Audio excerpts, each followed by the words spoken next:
बेहाय गिबि खेबनि थाखाय जे बड'लेण्ड CM काप 2025 बेखौ जोंनि 14 नं चिरां दुवार समाजनि सिङाव थानाय जोंहा नैबे सान्थिपुर बिसिडिसिनि बानजायनायाव गिबि खेबनि थाखाय बिथांमोना नैबे लाइमोन गेलेग्रा गेवलां फोथाराव बिथांमोना खुंनो सिगांदों आरो दिनैहाय बे हाबाफारिया सोलिबाय। एसे सिगाङावहाय जोङो जोंनि बे बड'लेण्ड CM कापनि जे बेखेवनाय हाबाफारि बेखौ बेखेवनानै होबाय। दा बे हाबाफारियाव बाहागो लाफैनो मोननानै आं जोबोद गोजोननाय मोनदों आरो बाहाय जोंहा गोबां जोंनि दैदेनगिरिफोर बाहाय बाहागो लानो हादों। आं बिथांमोननिसिमबो आंनि गोसो गोरबोनि गिबियाव साबायखर जासिगोन। जोंहा गिबि खेबनि थाखाय दिनै बड'लेण्ड CM काप बेखौ खुंनो लादों। बे खुंनो लानायाव जोंहा गिदिरथार मोनसे थांखि दं होननानै जों मिथिनो मोनदों जे जोंनि बिटिआरनि गाहाय मावफुं सोद्रोमा मानव गेदेर प्रमद बर' बिथाङा गोबां बेबादि भिजन लानानै मिशन लानानै खामानि मावनायखौ जों नुबोबाय थादों।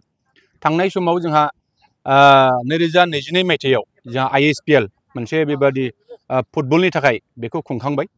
बिनि उनावहाय जोंहा सन्टोष ट्रफी बेखौबो खुंखांबाय। बिनि उनावहाय जोंहा दुरान्ड काप जोङो खननै खुंखांबाय आरो खनसे खुंनो थांगासिनो दंबावो। आरो बेबादिनो जोंहा एशिया कक' चेम्पियनशिप बेखौबो जोङो खुंनाय नुदों। आरो बेबादिनो माखासे समाव गोबां बेबादि जोंनि गेलेनाय बिथिंखौ गोजौ फारसे लांनो थाखाय बिथाङा बेबादि खामानिखौ दिनै मावगासिनो दङ।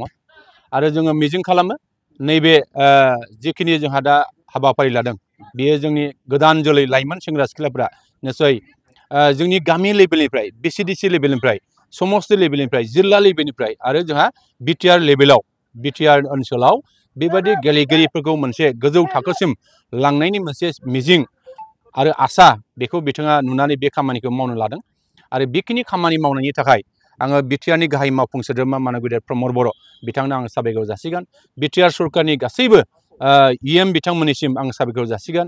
जोंनि UPPL दोलोनि गासैबो दैदेनगिरि बिथांमोननोबो आं साबायखर जासिगोन। आरो जाय नैबे खामानिखौ दिनैहाय मावफुंनो सिगांदों दिनैहाय नैबे गिबि खेबनि थाखाय जा बड'लेण्ड CM काप बे CM कापआव गासै 420टा BCDCआ बे जोंहा कापखौ जोंहा खुंनो लादों।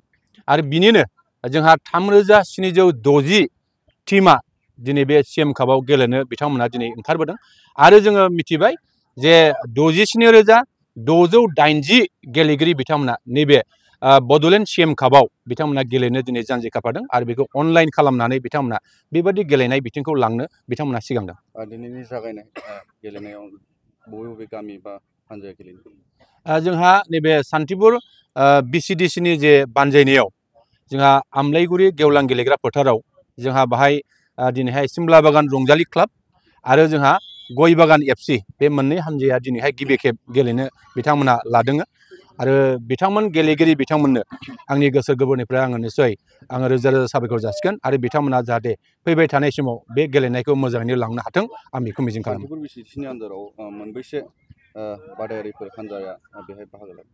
आंनि दा नुनायाव गासै मोन 7टा गेलेगिरि बिथांमोनहा बाहाय बाहागो लानो सिगांदों। आङो मोनफ्रोमबो गेलेगिरि बिथांमोननो आं साबायखर जासिदों। बिथांमोनहा जाहाथे मोजाङैनो गेलेलांगोन आरो गावनि रोंगौथिखौ जाहाथे दिन्थिनो हाथों आं बेखौ मिजिं खालामो। देरहासारनायनि बान्था हिसाबै जोंहा बाहाय जोङो मिथिदों जोंहा BCDC लेभेलाव जोंहा जायफ्रा देरहासार जागोन बिथांमोननो 7,000 बान्था होनाय जागोन। जायफ्रा रानार्स आप हिसाबै देरहानो हागोन बिथांमोना 5,000 आरो जोंहा जाय साबसिन गेलेगिरि बिथांनो 2,000 बेबादि बेस्ट प्लेयार होनो थाखाय थांखि लानाय जादों। आरो बिथांमोनहा ट्रफिजों लोगोसे सार्टिफिकेट बिथांमोननो होनाय जागोन बेखौ जोङो मिथिनो मोनदों। आरो जोंहा BTCLA कनस्टिटिउन्सि लेभेलाव जायफोरा दिनै गेलेगोन जायफ्रा देरहासार जागोन बिथांमोनहा 10,000 नोगोद बान्था मोनगोन। आरो रानार्स आप बिथांमोनहा 7,000 बान्था बिथांमोनहा मोनगोन। जायफ्रा साबसिन गेलेगिरि सायख'जागोन 2,000 बिथांमोना बेस्ट प्लेयार हिसाबै मोनगोन। लोगोसे ट्रफि आरो सार्टिफिकेट बिथांमोना मोननो हागोन। आरो जोंहा डिस्ट्रिक्ट लेभेलनि जे मेट्स बाहाय जायफ्रा देरहासार जानो हागोन बिथांमोना देरहासार जाग्रा हानजाया 25,000 नोगोद बान्था मोननो हागोन। आरो जायफ्रा रानार्स आप हिसाबै देरहागोन बिथांमोना 15,000 बान्था बिथांमोना मोनगोन। लोगोसे बेस्ट प्लेयार हिसाबै बिथांमोना मोननो हागोन, ट्रफि मोननो हागोन आरो सार्टिफिकेट मोननो हागोन। आरो जोङो नुनो मोनदों काउन्सिल लेभेलनि जे खेला गेलेनाय दा बाहाय जोंहा देरहासार हानजानो 1,50,000 नोगोद बिथांमोननो बान्था होनाय जागोन। आरो जायफ्रा रानार्स आप बिथांमोननो 1 लाख नोगोद बान्था होनाय जागोन।